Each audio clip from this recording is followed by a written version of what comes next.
네, 오늘은 마태복음 15장에서 말씀을 하고 보겠습니다. 마태복음 15장 21절 말씀부터 보겠습니다. 마태복음 15장 21절 말씀부터 28절 말씀까지 제가 봉독에 올리겠습니다. 예수께서 거기서 나아가사 두로와 시돈 지방으로 들어가시니 가나안 여자 하나가 그 지경에서 나와서 소리질러 이르되 주 다윗의 자손이여 나를 불쌍히 여기소서 내 딸이 흉악하게 귀신 들렸나이다 하되 예수는 한 말씀도 대답하지 아니하시니 제자들이 와서 청하여 말하되 그 여자가 우리 뒤에서 소리를 지르오니 그를 보내소서. 예수께서 대답하여 이르시되 나는 이스라엘 집에 잃어버린 양 외에는 다른 데로 보내심을 받지 아니하였노라 하시니 여자가 와서 예수께 절하며 이르되 주여 저를 도우소서. 대답하여 이르시되 자녀의 떡을 취하여 개들에게 던짐이 마땅하지 아니하니라. 여자가 이르되 주여 옳소이다마는 개들도 제 주인의 상에서 떨어지는 부스러기를 먹나이다 하니 이에 예수께서 대답하여 이르시되 여자여 네 믿음이 크도다. 네 소원대로 되리라 하시니 그때로부터 그의 딸이 나으니라. 아멘. 네, 우리가 이제 성경을 읽을 때 가장 핵심되는 이해를 하기 쉬운 말씀이 뭐냐면 지금 주제 파악을 먼저 잘해야 됩니다. 이 주제가 오늘 나오는 주인공이 이방 여인이 딸을 위해서 기도하는 아주 애절한 내용입니다. 이제 성경을 우리가 읽을 때 여자들이 많이 나오고 남자들도 많이 나옵니다. 아담부터 시작해서 아브라함, 노아 이런 모습들이 많이 나오는데 그 남자들의 모습은 예수님의 모습으로 우리가 이해를 하면 쉽습니다. 그리고 하와부터 시작해서 여자들이 많이 등장하는데 여자는 교회의 상징입니다. 그렇다면 오늘 본문에 나오는 이 이방 여인은 이방 교회, 바로 저와 여러분들의 모습입니다. 우리는 원래 성경과는 전혀 관계가 없는 그런 삶을 살았던 완전한 버려진 이방인이었습니다. 전혀 예수님과 관계없는, 하나님 말씀과 관계없는 전혀 이방인이었는데 불구하고 이방 여인이 오늘 구원받고 딸이 구원받았던 것처럼 저희들이 구원받는 모습을 잠깐 한번 살펴보도록 하겠습니다. 그 15장 1절에 보면 예수께서 거기서 나아가사 두로와 시돈 지방이라는 말이 나옵니다. 여기는 이방 땅인데 이제 물론 두로와 시돈에 예수님이 가게 된 동기는 의도된 발걸음이었죠. 예수님은 갈릴리 사역을 마치고 우상숭배 중심지인 두로와 시돈을 지금 향하여 가고 있습니다. 구속사적인 면에서 보면 과거에 엘리야 선지자가 이방인 사렙다 과부를 찾아가서 은혜를 베풀었던 그 장소가 똑같은 장소입니다. 그리고 예수님은 그 발걸음은 단순한 이동이 아닌 유대인의 율법적, 지리적 경계를 넘어서 은혜를 확장하시는 그런 복음적인 사건입니다. 이방 땅인 두로와 시돈의 지방으로 다니면서 복음을 전하실 때 우연찮게 두로와 시돈 지역은 주로 여러분 잘 아시는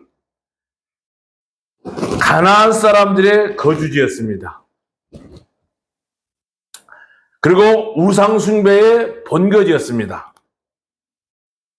하나님께서 모세에게나 구약시대 인물들에게 말씀을 하실 때 뭐라고 하냐면 가나안 7족속을 완전히 멸망시키고 그들이 숭배하였던 모든 우상들을 파괴해버리라고, 그리고 레위기나 민수기나 신명기 등에 하나님께서 모세에게 강력하게 강조한 사건을 우리는 알고 있습니다. 출애굽 때부터 이스라엘 백성들에게 모세를 통하여서 가나안 땅의 우상 숭배를, 그 족속들을 멸하고 또 멀리하라고 분명히 얘기를 했습니다.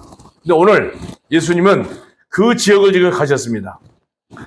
여기에 오늘 만난 이 가나안 여인, 이방인이자 헬락의 수로보니게 족속, 당시 유다인들에게는 상종도 하지 못할 아주 부정하고 소외된 그런 존재였습니다. 바로 이 가나안 여인의 모습이 저와 여러분들의 모습입니다. 도저히 구원받을 수 있는 가능성이라고 전혀 없는 이방인이었습니다. 그리고 완전히 무시당했던 그런 사람입니다. 그런데 중요한 것은 이 여인이 예수님을 찾아온 목적이 뭐냐면 15장 22절 말씀 보면 가나안 여자 하나가 그 지경에서 나와서 소리질러 이르되 주 다윗의 자손이여 나를 불쌍히 여기소서. 22절 마지막 절에 나오죠. 내 딸이 흉악하게 귀신이 들렸나이다. 흉악하게 귀신 들렸나이다. 바로 이 모습이 우리들의 모습입니다. 에베소 2장 2절에 보면 공중권세를 잡은 자들이 우리를 완전히 지배하고 있었던, 우리는 도저히 헤어나올 수 없었던 그런 우리 자신의 모습입니다. 아주 극박한, 절박한 자신을 향한 사회적 멸시를 뚫고 예수님을 향해서 22절에 보면 주 다윗의 자손이여, 주 다윗의 자손이라면서 메시아를 아주 간절하게 부르짖는 모습입니다.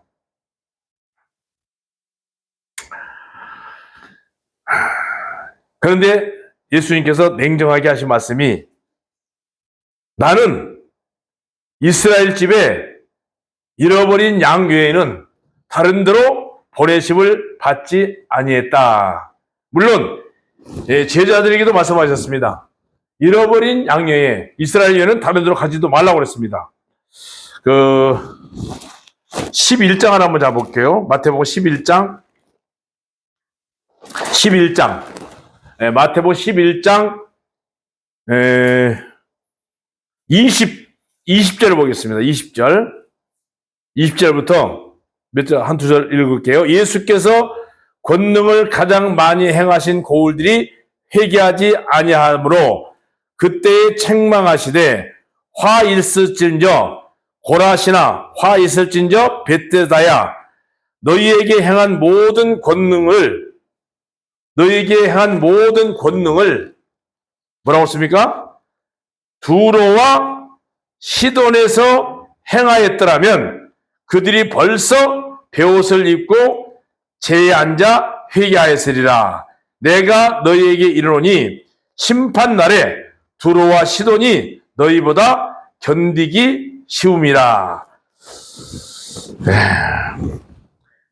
예수께서 말씀하시기를 이스라엘 잃어버린 양 외에 다른 데로 보내심을 받지 아니했다고 했는데도 불구하고 가나안 여인은 어떻게든지 자신을 유대 땅으로는 갈 수가 없으니까 예수님께서 자신이 사는 이 마을에 오셨다는 얘기를 듣고, 우리 11장 말씀은 예수님이 예언한 말씀입니다. 11장 말씀은 자신의 처지와 신분을 잊어버리고 지금 완전히 유대인들에게 멸시당한, 정말 개취급당하는, 좀 죄송합니다. 우리나라 말로 하면 입에 담지도 못할 흉악한 욕인데도 불구하고, 그런데도 불구하고 이 여인은 끝까지 강력하게, 왜? 예수님을 유대 땅으로 모실 수가 없으니까 다시 자기가 사는 동네 오셨을 때 지금이 아니면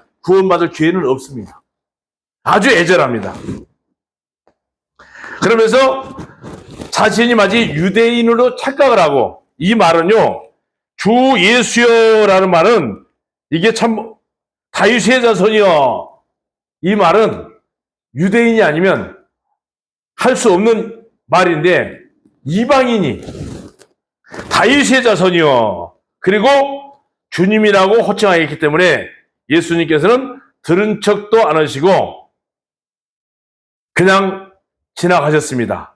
그때 제자들이 23절에 한 말씀도 아니하시니까 제자들이 이 여자를 쫓아버립시다. 귀찮게 따라옵니다. 그럴 때 24절 한마디, 24절에 하신 말씀이, 나는 이스라엘 집 외에, 이스라엘에 잃어버린 양 외에는 다른 데로 보내심을 받은 일이 없다 라고 하면서 아주 냉정하게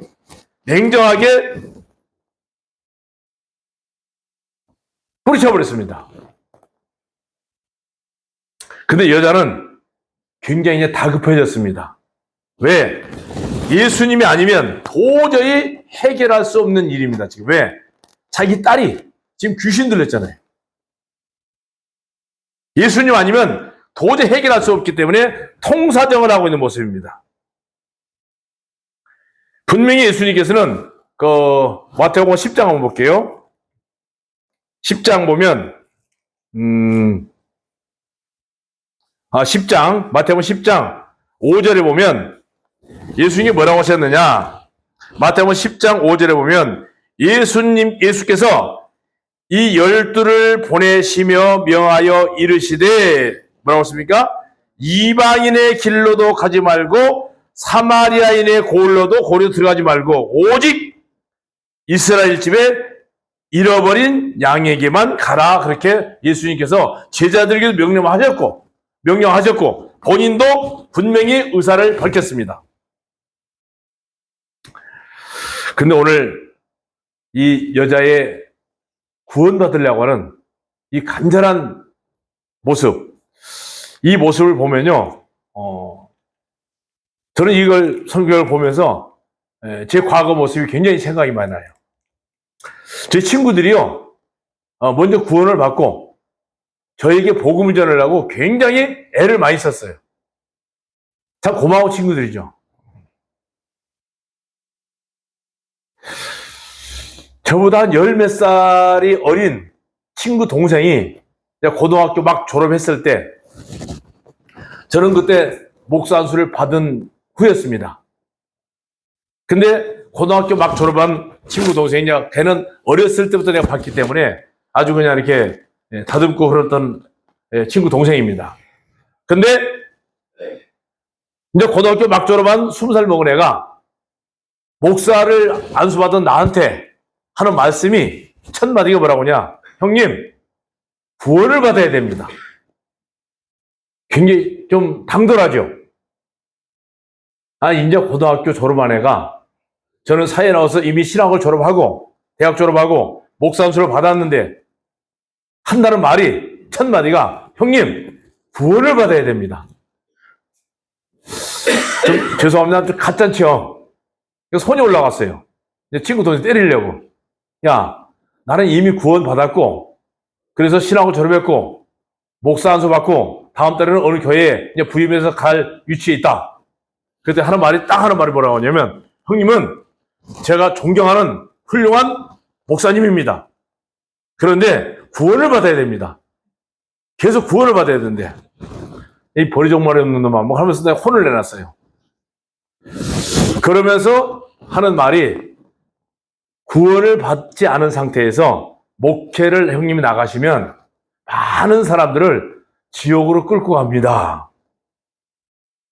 참 가짠죠? 제 귀에 전혀 들어오지도 않았는데, 근데 집에 오면서 내가 진짜 구원을 안 받았나? 내가 구원을 분명히 받았는데, 내가 어떤 사람인데 분명히 받았는데 왜 제가 나한테 저렇게 애절하게 얘기를 할까? 그럼 무시해버렸어요. 무시해버리고 제가 이제 그때 한 350명 되는 교회 이제 중고등부 학생들이 한 200명 됐었어요. 중고등부를 담당하고 있었는데, 그게 귀전에 이제 기분이 나쁜 거예요. 그러면서 이제 설교를 계속해서 하고 있었는데, 어느 날 어떤 친구 하나가 전화가 왔어요. 야, 그 친구들이 하도 이제 구원받은 얘기, 뭐 여기 다니면 여기가 옳다, 저기가 옳다, 다 했던 친구들이라서 저는 별로 그 사람들을 신뢰를 안 했어요. 왜냐면 저는 제가 속해 있는 이 고신측이라는 데가 굉장한 그 교파에서는 좀 강력한 힘이 있는 데예요.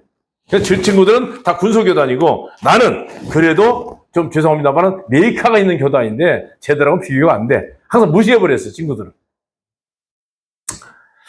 근데 그 친구들은 나를 사랑하는 마음이 좀 애절해요. 근데 한번 갔어요, 또 모임에. 친구들 모임이 있었어요. 갔는데 귀에 하나도 안 들어와. 기분만 나빠. 그래서 저를 진짜 사랑하는 친구 하나 있었어요. 그런데 저를 데리고 자기 집으로 가자고 하더라고요. 자기 집으로. 그 집이 성남이었는데 제가 시흥 살 때인데 성남에 가서 밤새 이제 교제를 했어요. 근데 전혀 귀에 안 들어와.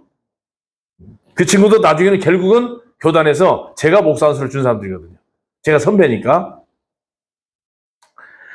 근데 마지막에 아침에 딱 나오려고 하는데 저한테 어떤 책을 하나 딱 주더라고요. 책을 주면서 이 책을 한번 가면서 읽어봐라. 읽어보고 만약에 이 책을 읽어보는데도 네 마음에 변화가 없으면 딱 하는 말이 마지막 한다. 뭐라고냐? 너는 구제불능이야. 저한테 구제불능이래. 근데 그 책을 진짜 어떤 책인가 오면서 읽어봤어요. 그게 이제 거듭남 죄사함의 베개라는 책이에요. 근데 그 책을 오면서 정말 그 친구 막 눈이 아른거리면서 저를 애절하게 사랑하는 모습이 보여요. 근데 집에를 딱 도착했는데 저희 자매가 극동방송을 듣고 있더라고요. 극동방송을 듣는 유명한 목사님들이 설교가 나오는데 거부가 생겨요. 제 마음에서. 그러면서 좀 죄송합니다만 육두문자가 나와요. 내 자신이 이상해졌어요. 그리고 그 다음날 교회가 설교를 하는데 설교가 이 원고하고는 전혀 관계가 없이 엉뚱한 말만 나오니까 교회가 이제 소문이 나버렸어요. 이상하게 됐다고 내가. 결국 교회에서 쫓겨났죠. 이상한 사람이 돼버렸어요. 그랬더니 이제 소문이 친구들한테 갔어요. 가서 하는 말이 뭐라고냐? 네가 이제 구원받았대. 근데 거듭남 죄사함의 비밀이라는 책을 제가 2번 정도 읽었어요. 근데 도저히 교제할 수 있는 사람을 찾지를 못하다가 그리고 구원받은 상태에서 이제 뭘 했느냐? 제가 이제 목사안수 받은 지 3년이 지났는데 이제 목회를 시작한 거예요. 대내수교 장로의 광현교회라고. 저희 아들이 광현입니다. 그게 89년 10월 9일이었어요. 근데 설교는 하겠는데 이제 사람이 하나씩 모여들기 시작했어요. 근데 도저히 이 사람들을 어떻게 하면 구원받게 할까를 그걸 모르겠는 거예요. 그래서 갈등 속에서 그냥 꾸준히 목회만 하면서 사람을 이렇게 모아지니까 뭐 몇십 명 그래도 모아서 이렇게 됐어. 그러다가 어느 날 서점에 가서 제가 본 책이 믿어도 죄인이가라는 이만한 500원짜리 쪽보금이 있어요. 이걸 본 거예요. 이걸 딱 보고 그분에게 전화를 했습니다. 그때는 핸드폰이 있는 시절 아니니까. 제가 이러이러해서 구원을 받았는데 다른 사람 전도하는 방법을 모르겠습니다. 근데 몇 명이나 모이냐고. 그래서 한 몇십 명이 모이고 그 중에 내가 봐서 구원받은 사람이 6, 7명 된 것 같습니다. 그랬더니 허허 웃어요. 어떻게 구원받은지 아냐? 뭐 말씀 잘 듣고 이렇게 하니까 한다고 하더니 그건 구원받은 게 아닙니다. 그래서 우연찮게 제가 그분을 만나서 저희 교회 초대를 하게 됐어요. 초대를 딱 했는데 이제 전도 집회를 일생 처음으로 복음 집회를 한 거예요. 근데 딱 전도를 하는데 구원받은 모습이 바로 열매 맺는 모습이 줄줄줄줄 나오는 거죠. 지금 저희 교회 오시는 김주달 행자님 교회, 대학로 교회, 그 교회에 아주 훌륭한 그 집사 일꾼 자매가 있어요.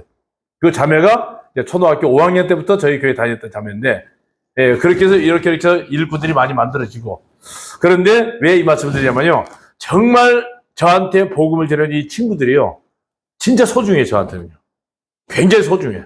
만약에 제가 그들을 그렇게 무시해버리는 불구하고, 포기해버렸다면, 난 아마, 훌륭한 목회자는 됐을지언정, 종교 지도자지 구원받는 형제는 될 가능성이 전혀 없었어요. 그런데, 그렇게 무시하고 해버렸는데 불구하고, 끝까지 나를 사랑해주고, 그래서 우리 모임에, 삼각지에서 좀 잠깐 모임이 있었어요.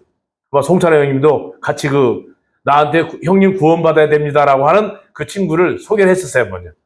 그때 어떻게 담대하게 그렇게 얘기할 수 있었느냐 물어보니까, 송찬호 형님한테 물어보니까 하신 말씀이 하는 얘기가 뭐라고 하냐면, 분명히 형님은 구원을 안 받은 상태였습니다, 그때. 그 걔는 구원받은 눈으로 보니까 구원을 안 받은 사람이 분명했던 거예요. 그걸 분별할 줄 알았어요. 그 동생 덕분에 저는 굉장히 감지덕지하죠. 그러면서 그 같이 모였던 친구들이 굉장히 중요한, 저는 소중한 친구들이에요. 지금 이 소중한 친구 같은 사람이 바로 누구냐면 지금 이 본문의 여자예요. 이 여자가 바로 우리 교회의 모습입니다. 이렇게 끈질기게 아마 구원받은 그리스도인들은요, 한마디만 들어도 알잖아요. 그죠? 사람들이 시건방지다, 어떻게 구원받은 걸 알 수 있느냐 하지만은, 구원받은 사람 말에 나오는 한마디는 틀려요. 그래서 오늘 여기서 바리새인의 거짓 정결과 이방 여인의 참된 믿음을 잠깐 이렇게 좀 대조를 해놨어요, 제가요. 여기 보시면, 바리새인들은, 우리 요한복음 1장에서 나오잖아요. 선택받은 이스라엘 민족 맞습니다. 이스라엘 민족들을 통해서 성경을 기록하게 했고, 성경을 보존하게 했고, 이들을 통해서 복음을 전하게 했었습니다. 그런 반면에 이걸 가나안 여인을 저와 여러분들이라고 생각하시면 됩니다. 이방 여인입니다. 저주받은 이방, 가나안 족속입니다. 바로 나였습니다. 귀신에게 잡혀서 평생 동안 하는 게 뭐예요? 귀신 뒷바라지였어요. 우리가 늘 하는 게 손 없는 날 따지고 하는 게 전부 다 귀신 뒷바라지 하고 있었던 저희들이었어요. 저희들의 모습이었어요. 그러면서 이 종교인들은 굉장히 외식에, 의식에 집착을 많이 합니다. 그러나 이 율법적으로 봤을 때는 우리는 완전히 뭐예요? 완전히 부정한 사람이에요. 정말 개와 같은 사람이었어요. 개의 특징이 뭐예요? 더러운 걸 먹고 있으면서 더러운 줄 몰라요. 우리가 살고 있는데 더러운 길을 가고 있는 길 자체를 모르는 거예요. 그 개의 특징이 뭡니까? 또 물을 뜯는 거예요. 자, 근데 이 종교인들은 마음에서 나오는 게 전부 다 악한 생각이 부패한 것밖에 없는데, 근데 오늘 본문에 나오는 여인은 저희 자신들이 율법 앞에 철두철미하게 철저하게 죄인인 것을 인정하는 영적으로 아주 가난한 기갈 상태에 있는 우리들의 모습입니다. 주님의 평가했습니다. 뭐라고 평가했습니까? 이 종교인들, 훌륭한 종교 지도자들에게는 입술로는 나를 공경하되 마음은 나하고 관계가 없어요. 왜? 훌륭하게 열심히 쉽게 얘기하면 짝사랑을 하고 있는 거죠. 그런데 이방인인 저희들에게 뭐라고 했습니까? 내 믿음이 크다. 참된 정결은 외식이 아니라 주님 앞에 자신이 죄인임을 고백하고 주님이 아니면 구원받을 수 있는 가능성이 없다는 것을 우리는 알아야 됩니다.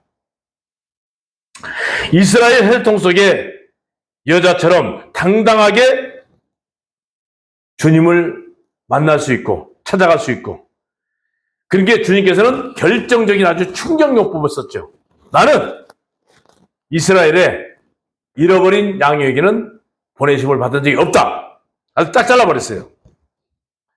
근데 굉장히 충격적인 얘기죠. 자, 26절 한번 우리가 보겠습니다. 본문 26절. 26절 보기 전에 23절에 보면 예수께서 한 말씀도 아니하셨다 그랬습니다. 그죠? 한 말씀도 아니하셨다. 이 말은 무슨 말씀이냐면요. 잠깐 우리가 침묵의 의미에 대해서 한번 생각해 보라 했어요. 긍휼이 풍성하신 주님께서 왜 말씀을 한마디도 안 하고 거절하시고 포기하시거나 거절하느냐 우리가 생각할 수 있는데, 중요한 건 이 침묵은 뭐냐면 연단 과정이었어요. 우리가 혹시 아주 정말 애절한 마음을 가지고 기도를 했는데, 정말 간절한 마음으로 기도했는데, 그 기도를 했는데도 불구하고 하나님은 조용히 계실 수가 있어요. 마치 풍랑만난 배를 만났을 때 그 난리통인데도 예수님은 배 밑에서 조용히 주무시고 계셨어요. 언제까지? 정말 애절하게 예수님이 필요할 때까지. 그래서 주님께 더 가까이 가고, 내가 하나님이 아니면 도저히 해결할 수 없을 때까지. 그래서 제자들이 뭐라고 했습니까? 여자가 소리 지르니까 귀찮으니까 쫓아버립시다. 버려버립시다.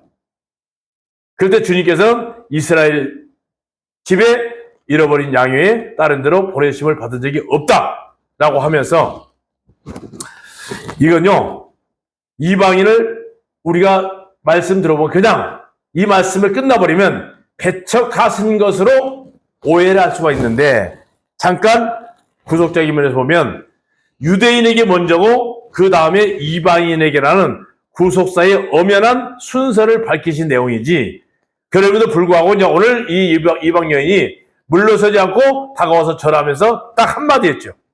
25절에 여자가 와서 예수께 절하여 이르되 주여 저를 도와주십시오. 제발 좀 도와주십시오. 그러면서 마지막 세 번째 장면이 나옵니다. 26절에 이게 굉장히 엄격하게 말하면요, 한국말로 무지막스는 욕이에요. 26절 한번 같이 한번 읽어봅시다. 대답하여 시작. 대답하여 이르시되 자녀의 떡을 취하여서 개들에게 던지는 것이 마땅하지 않다. 그때 여자가 하는 말이, 주여 맞습니다. 그런데 개들도 제 주인의 상에서 떨어지는 부스러기는 먹습니다. 이 개들이란 말, 다시 얘기하면요, 이스라엘은 하나님의 자녀들이고 두로와 시돈 사람들은 가나안 족속들이기 때문에 자녀들을 몰락에게 희생물로 태워서 바치고 바알을 숭배할 뿐만 아니라 성적으로 아주 더럽고 타락한 그런 족속들이기 때문에 개들이란 말이 맞다고 받아들였습니다. 근데 예수님은 이 생명의 떡으로 이스라엘 백성들 밥상에 치러지신 분이시기 때문에 3년만 동안 공생의 기간은 오직 이스라엘의 목자였어요. 그리고 이방인들에게는 은혜를 베푸실 때가 아직 아니었음에도 불구하고 주님 주님 하면서 졸라대는 이 이방인에게 하는 말이 그냥 바로 참 예수님 입에서는 나올 말이 아니죠. 개라고 씁니다. 개들이라고 그랬습니다. 아주 무시해버리는 그런 무서운 모습이에요. 그런데 개의 특징은, 우리가 개 많이 키워보셨죠? 옛날에 개 많이 키워보면 더러운 배설물을 먹으면서도, 그냥 똥개라고 그러죠. 먹으면서도 그것이 더러운 줄 모르고, 그 다음에 개들은 좀 이게 사나운 기질이 있습니다. 그리고 사납고 더럽고, 바로 이 여자를 지금 그렇게 사납고 더럽고 추하고 이런 아주 개 취급을 하는 그런 모습인데, 사실 이방인들이, 우리 유대인들이 우리 취급하는 모습이 그런 모습이에요. 지금도. 그런데 이 여자가 그렇게 모욕을 줬으면 분명히 개처럼 으르렁거리고 좀 앙칼지고 이렇게 싸움을 부릴 줄 그럴 줄 알았는데, 자신의 딸이, 지극히 사랑하는 딸이 지금 귀신이 들려서 개같이 살아가고 있는 것을 시인한 거예요. 여자가 자신이 얼마나 추한 것을 시인한 겁니다. 주여 올소이다마는 개도 주인의 상에서 떨어지는 부스러기는 먹습니다. 참 이 말이요, 그냥 써져 있으니까 쉽죠. 굉장히 이렇게 고백하기는 굉장히 어렵습니다. 이건 뭐냐면 완전한 겸손입니다. 자신이 이방인됨과 그 다음에 구원받을 자격이 전혀 없는 개와 같은 존재란 것을 인정한 거예요. 그럼에도 불구하고 주님의 식탁에서 떨어지는 은혜를 포기하지 않고 이 여자를 향해서 말틴 루터는, 종교개혁자 말틴 루터는 성경 전체에서 가장 위대한 믿음의 고백이라고 이 여자를 극찬을 한 모습을 말틴 루터의 저서에 볼 수 있습니다. 자, 이제 부스러기의 참된 의미, 이거 잠깐만 생각할게요. 하나님의 은혜의 식탁은 우리가 상상하는 것 이상의 무한한 풍성함입니다. 그 식탁에서 떨어지는 단 한 조각의 부스러기만으로도 흉악한 귀신을 쫓아내고 죽은 자를 살리며 한 영혼을 구원하기에 충분합니다. 성경을 많이 알아서 구원받는 게 아니잖아요. 성경을 나면서부터 달달달달달 외우고 성경이 생활화됐던 그 유대인들은 죄송하지만 구원받은 사람이 없습니다. 성경학자예요. 오늘날 신학 박사예요. 창세기부터 계시록까지를 머릿속에 다 외우고, 요즘 그거 많이 하죠. 필독.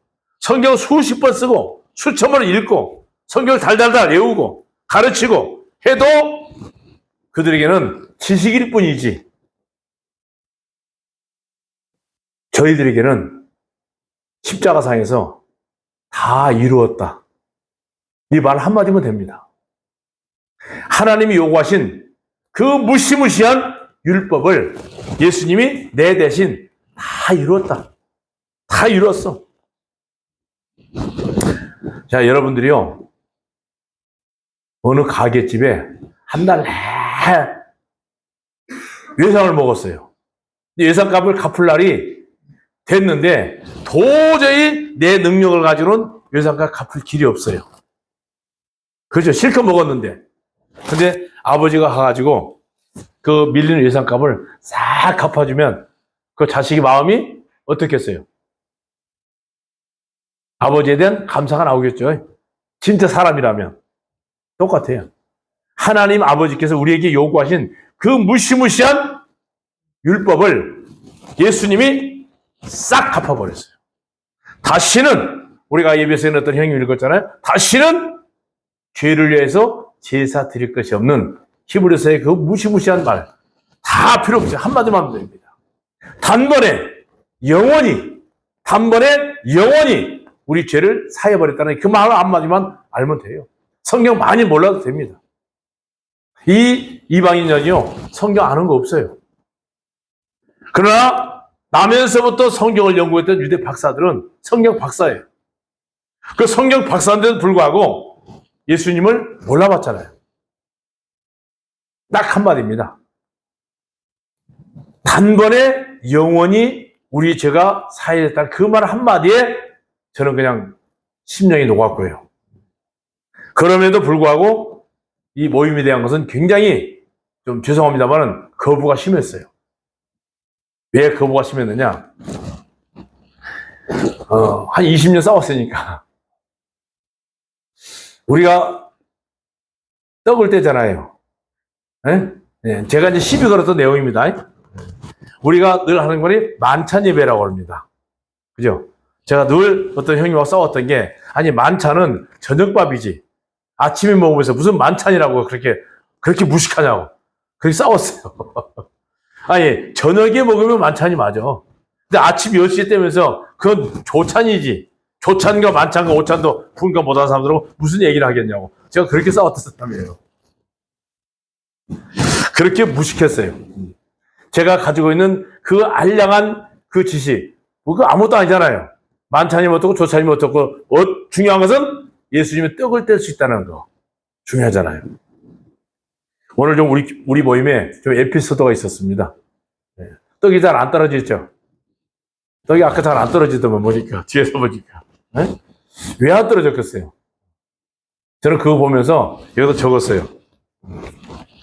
오늘 떡이 잘 안 떨어졌는데 우리는 절대로 떨어질 수 없는 정말 형제 자매들하고 기록이 되더라고요. 제가.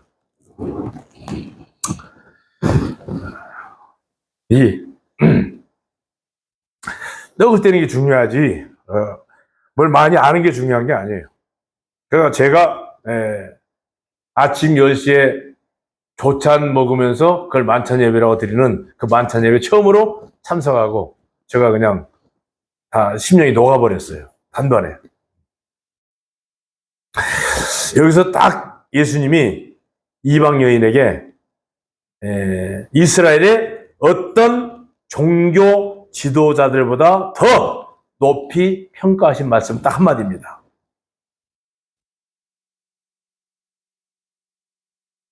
28절 예수께서 이르시되 여자여 내 믿음이 크도다. 이 말 한마디를 우리에게 들어야 됩니다. 내 믿음이 크도다. 가나안 여인이 예수님을 다윗의 자손이라고 부를 수 있었던 것은 이건 인간의 지식이 아닙니다. 하나님의 절대적인 주권과 성령님의 강권적인 역사였어요. 이 사건은 이스라엘 울타리를 넘어서 이방인의 빛으로 땅끝까지 퍼져나가서 오늘 복음의 위대한 예표입니다. 혈통적 유대인이 아니고 우리도 이 긍휼의 은혜로 말미암아 영적 이스라엘로 접붙임이 되었습니다. 접붙임. 그 로마서 7장이 잘 나옵니다. 접붙임. 그러니까 우리가 이렇게 생각하면 돼요. 그 감람나무, 혹시 여러분 고엽나무라고 아시나 모르겠어요. 고엽나무, 요만시간 열매. 여기다가 그 단감나무 씨를, 그 순을 T자로 딱 잘라가지고 순을 딱 붙이면, 끈을 쪄매놓으면 뿌리는 고엽나무인데 열매는 대봉나무가 맺을 수 있죠. 이게 접붙임입니다. 바로 우리는 이방인인데 바로 이 여인처럼 우리에게 순한, 아주 순한 단 한마디, 제가 가장 좋아하는 게 히브리서 9장 12절입니다. 단번에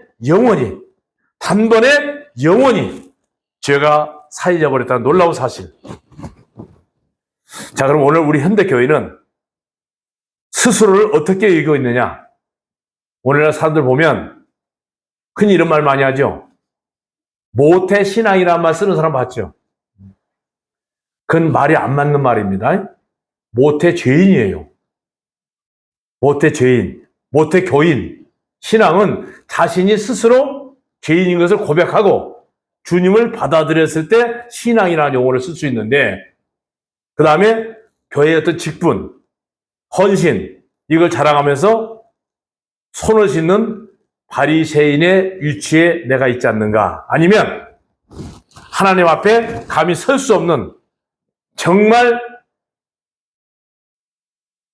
죽은 개와 같이 하나님 앞에 무시당하고 멸시당하고 도저히 구원받을 수 없는 그런 파산한 죄인임을 인정하고 부스러기 은혜를 구하는 가나안 여인의 자리에 내가 서 있었는지, 자신의 영적 비참함을 정확하게 인식하는 그 자리에 진짜 은혜가 시작이 됩니다.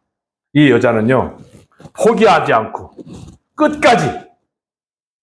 끝까지 기도하는 모습입니다. 우리가 때로는 기도를 해도 응답이 없고 침묵만을 흐르고 있을 때 거절당한 것 같은 아주 깊은 좌절이 올 때도 있습니다.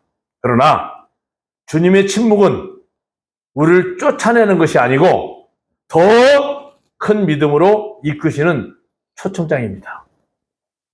우리가 기도를 했는데 그 기도가 응답이 없다고 실망하고 낙심하고 좌절할 것이 아니고 내가 더 낮아지기를 원하고, 그죠? 내가 더 겸손해지기를 원하고 내가 더 하나님께 가까이 나오기를 원하는 그런 주님의 깊은 은혜를 우리가 경험을 해야 됩니다. 자, 마지막 중요한 건 뭐냐면 지금 우리의 자녀들 그리고 가정 가장 중요한 게 또 어려운 게 혈육전도거든요. 그죠? 자녀들, 가족들 혈육전도가 굉장히 어려워요. 네, 어려우면서도 굉장히 쉬울 수 있어요. 저희가 늘 그 마지막 주 수요일 날 기도합니다. 10월 달에 우리 이제 전도 집회를 놓고 열매가 맺기를 위해서 기도하고 있습니다. 정말 기도를 하는데 이 열매가 맺힐 수도 있고 안 맺힐 수도 있습니다만은 이게 하나의 연례적인 행사가 되면 안 되고 정말 애절한 마음으로 이 이방 여인처럼 정말 애절한 마음으로 저희 교회를 위해서 구원을 위해서 전도 집회를 위해서 수요일날 안 오시더라도 항상 10월 달에 형제들이 날짜를 정했습니다. 정말 구원이 열매가 맺어질 수 있는 그런 전도 집회를 위해서 아직까지 저희가 강사를 정한 것도 없고 어떤 구체적인 정한 건 아무것도 없습니다. 그냥 날짜만 정해놓고 기도만 하고 있습니다. 이 구원의 열매가 반드시 이루어지기 위해서 우리는 기도해야 됩니다. 그리고 교회라는 것은 교회가 이 땅에 존재하는 자체가 계속해서 주님 오시는 날까지 구원의 열매를 드리기 위해서 교회가 존재하고 있습니다. 우리는 예수 그리스도의 십자가의 보혈로 말미암아 감히 주님의 상에 앉아서 떡을 나눌 자격은 전혀 없는 사람입니다. 내 자신을 보면 우리 이방인이잖아요. 버려진 사람이에요. 정말 유대인들에게는 개 취급을 당하는 그런 추한 모습이 이방인의 모습이었어요. 그러나 이 던져버린 예수님의 부스러기 빵 조각, 이 빵 조각이요.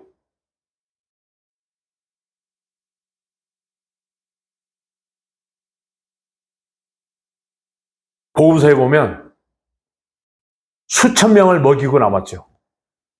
그죠? 그리고 12바구니의 빵 조각이 남았습니다. 수천 명이 먹고 남은 그래도 남는 그 빵 조각, 이 빵 조각 부스러기가 바로 오늘 또 여전히 주의 올소이다마는 저는 개들만도 못한 죄인이었습니다. 그리고 이스라엘 백성들이 부주를 떨어뜨린 그 부스러기 복음, 이 부스러기 복음, 이거 하나라도 주님의 빵 조각 복음이라도 개보다 못한 이 죄인에게 주셔서 구원받게 하시니 정말 우리는 천부당, 만부당 그냥 감사만 나와야 됩니다. 앞으로요, 정말 죄송하지만은 이 복음을 들을래야 들을 수 없는 그런 시기가 또 올 수도 있어요. 지금은 우리가 충분히 얼마든지 구원을 받을 수 있고 복음을 전할 수 있는 기회입니다. 이런 기회 놓치지 마시고 말씀 한 군데만 찾아보고 마칩시다.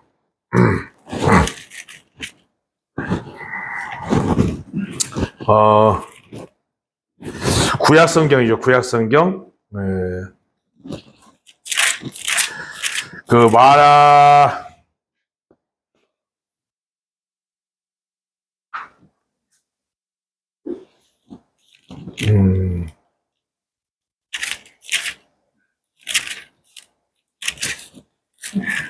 말라기.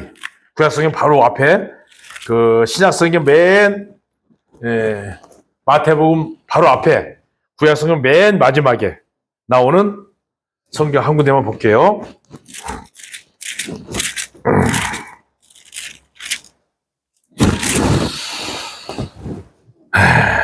말라기 4장.